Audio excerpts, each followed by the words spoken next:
স্পষ্টভাবে দেখতে পাচ্ছি হাসিনার যেই যেই কারণে যেই যেই যুক্তিতে সেই সংস্কারগুলো করতে নারাজ ছিল, করতে রাজি হয় নাই, সেই সেই শব্দে সেই সেই ভাষায় সেই সেই যুক্তিতে আজকেও দেখতে পাচ্ছি বাংলাদেশের রাজনৈতিক দলগুলো সংস্কারে বাধা দিচ্ছে, দ্বিমত পোষণ করছে।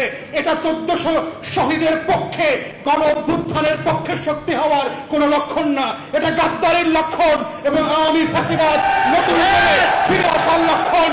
তাই সবাইকে স্মরণ করিয়ে দিতে চাই, 1400 শহীদের রাজনীতি করে আওয়ামীপনা করবেন, 1400 শহীদের নামে দিল্লির গোলামি কায়েম করবেন, 1400 শহীদের নামে বাংলাদেশে আওয়ামী লীগকে পুনর্বাসন করবেন, 1400 শহীদের রক্তের উপরে দাঁড়িয়ে গণ অভ্যুত্থানের কর্মসূচি পালন করতে করতে বাংলাদেশে সংস্কারের বিপক্ষে দাঁড়াবেন।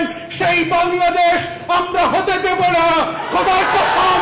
সেই বাংলাদেশ আপনাদেরকে প্রত্যাখ্যান করবে, যেভাবে আওয়ামী লীগকে, শেখ হাসিনাকে, শেখ পরিবারকে প্রত্যাখ্যান করেছে, শেখ পরিবারের মূর্তি ভেঙে ভেঙে যেভাবে আওয়ামী লীগের রাজনীতিকে নাই করে দিয়েছে, আপনারা বাংলাদেশের রাজনীতিতে নাই হয়ে যাবেন যদি ওই আওয়ামী ফ্যাসিবাদ বিরোধী আন্দোলনের বক্তব্যগুলো পরিবর্তন করতে না চান, নিজেদেরকে বদলাতে না চান, নতুন বাংলাদেশ গড়বার ক্ষেত্রে আপনার ভূমিকাকে প্রশ্নবিদ্ধ করেন, তাহলে ইতিহাস থেকে শিক্ষা নেন।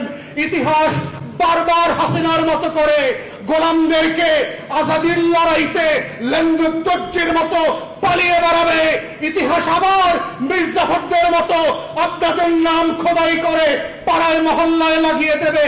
আপনাদের চয়েস, আপনারা কি মির্জাফরের মতো মরবেন, লেন্দুদ্দর্জির মতো পালাবেন, ইরানের রেজা শাহ পাহলভীর মতো দেশে দেশে ঘুরে নির্লজ্জের মতো মারা যাবেন, না বীরের বেশে নতুন বাংলাদেশে 1400 শহীদের পক্ষে লড়ে বাংলাদেশ গড়বেন। এটা আপনার চয়েস এবং এটাই বাংলাদেশের ভবিষ্যৎ। এটাই 5 কোটি তরুণে দেয়ালে দেয়ালে লিখে সেই বাংলাদেশের কথা বলে গেছে। এই বাংলাদেশের বাইরে নতুন কোনো বাংলাদেশ হতে দেওয়া হবে না। এই বাংলাদেশ হচ্ছে দরদের বাংলাদেশ। এই বাংলাদেশই হচ্ছে 24-এর আগামী দিনের বাংলাদেশ।